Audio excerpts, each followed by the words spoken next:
ఈరోజు సొసైటీలో స్త్రీమూర్తికి విలువనిచ్చేది చీర. ఎందుకంటే స్త్రీ అంటే త్రిశక్తి, లక్ష్మీ, పార్వతి, సరస్వతి. సో లక్ష్మి ఆస్తి మన డబ్బుని రిప్రజెంట్ చేస్తే, సరస్వతి ఎడ్యుకేషన్ రిప్రజెంట్ చేస్తుంది, పార్వతీదేవి గుణగణాలు, క్యారెక్టర్. సో ఈ మూడు కలిపి ఒక స్త్రీలో ఉంటాయన్నది ప్రతి ఒక్కరూ నమ్ముతాం. అదే ఒక స్త్రీమూర్తి. ఈ రోజున మనం కట్టుకునే బట్టకి ఎంత ప్రాముఖ్యత ఇవ్వాలో అంత ప్రాముఖ్యత మనం ఇవ్వట్లేదు. ఇవ్వకపోవడం వల్ల సొసైటీలో అనేక దారుణాలు జరుగుతున్నాయి. ఈరోజు సోషల్ మీడియా ఓపెన్ చేస్తే చిన్నపిల్లలు కూడా ఫోన్లు వాడుతున్నారు.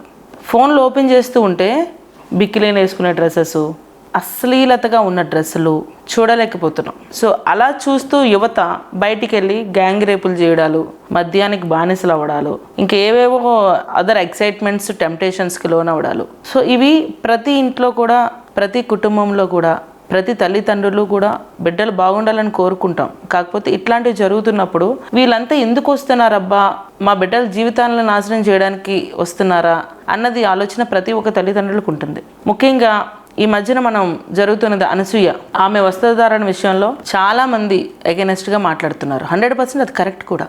భర్త అనేవాడు ఏం చేస్తున్నాడు చెప్పాలి. సినిమా షూటింగ్లు వేరు, సొసైటీలో బయట తిరిగేది వేరు అని.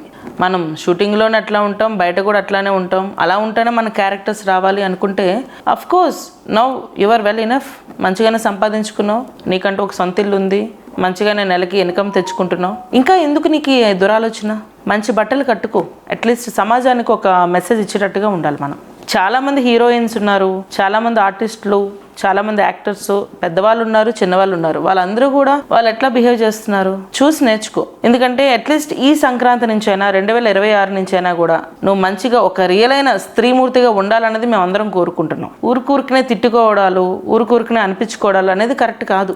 భర్త అనేవాడు బలహీనంగా ఉంటే భార్య అనేది ఎన్ని డ్యాన్స్లైనా వేస్తుంది. ఫస్ట్ ఆఫ్ ఆల్ భరద్వాజ్, నీ భార్యని కొంచెం కంట్రోల్లో పెట్టుకోవయ్యా, కొంచెం కంట్రోల్లో పెట్టుకో. భర్తకే చూపించాలి ఆస్తులు, బయట వాళ్ళకి కాదు. కాబట్టి స్త్రీ అంటే ఒక తల్లి. ప్రతి ఒక్కరు కూడా తల్లి అనే భావనలో ఉంటారు, ఉండాలి కూడా. మనం ఆ భావన క్రియేట్ చేయాలి. కాబట్టి నేను ఈ చీర అనేది అనసూయకి గిఫ్ట్గా పంపిస్తున్నాను వాళ్ళ ఇంటికి. ఎవరైతే అనసూయ పద్ధతిగా ఉండాలి అని అనుకుంటారో ప్రతి ఒక్కరు కూడా ఒక చీర నా ఇంటికి పంపించండి.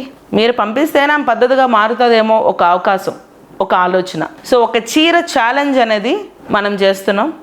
ఎవరికైతే ఆమె పద్ధతిగా ఉండి చీర కట్టుకోవాలి, పద్ధతిగానే బ్లౌజ్ కూడా వేసుకోవాలని కోరుకుంటున్నారో, సో నాలాగే మీరు కూడా చీర ఛాలెంజ్ చేయండి, ఆమె ఇంటికి చీర పంపించండి. సో ప్రతి ఒక్కరికి కూడా సంక్రాంతి, భోగి, కనుమ శుభాకాంక్షలు.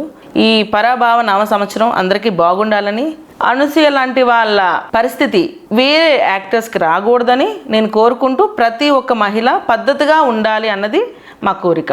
Thank you.